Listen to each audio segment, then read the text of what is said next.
আলু ক্যাফেতে এসে আমার শাশুড়ি মা আজকে বড় একটি শিক্ষা দিলেন। রান্না যে শুধুমাত্র কোনো পুঁথিগত বিদ্যা নয়, কোনো জায়গায় শিখতেই হবে এমন কোনো ব্যাপার নয়, তা আবার প্রমাণিত হলো। হ্যাঁ, আজকে এই যে সামনে এত কিছু খাবার রয়েছে, একটাই ফুড ট্রায়াল চলছিল অনেক দিন ধরে, বারবার আমরা ব্যর্থ হচ্ছিলাম। সেই এক্সট্রা স্পেশাল ব্যাপারটা যেটা খুঁজছিলাম সেটা ঠিক হয়ে উঠছিল না। তারপর আমরা শরণাপন্ন হলাম আমার শাশুড়ি মায়ের, বললাম প্লিজ তুমি উদ্ধার করে দাও, কারণ এই ভাজাভুজিতে এক্সপার্ট যে মানুষটা, যে কোনোদিন রান্না কারোর হাত ধরে শেখেননি, তিনি কি দক্ষতার সাথে আমাদের শেফদেরকে একটুখানি সাহায্য করলেন। এবং তারপর যেটা দাঁড়ালো, আলদোতে এখন পাওয়া যাবে অথেন্টিক ফিশ অ্যান্ড চিপস।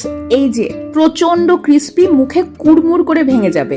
এইটা ছিল বিহাইন্ড দ্য সিনের একটা ছোট্ট অংশ, মানে লড়াইটা তো আর কেউ দেখে না, সামনে সাকসেসটুকুই চোখে পড়ে। এই মানুষটিকে অসংখ্য অসংখ্য ধন্যবাদ, কি খুশি হয়েছেন।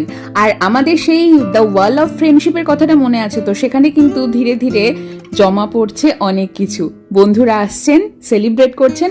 এই দেখো না, এই দুই প্রিয় বন্ধু এসে আমাদের প্রথম দিন মানে গতকালকে লঞ্চ করা সেই বিশেষ ওয়াইন গ্লাস পাস্তাটা ট্রাই করেছেন এবং ওনাদের ভীষণ পছন্দ হয়েছে। এই দেখো না, নাম্বার দিচ্ছে। তোমাদের মনে জায়গা প্রশ্নটার উত্তর তাহলে আমিই দিয়ে দিই। তাহলে আগে আমরা যেটাকে ফিশ অ্যান্ড চিপস বলতাম, ওটার কি হবে?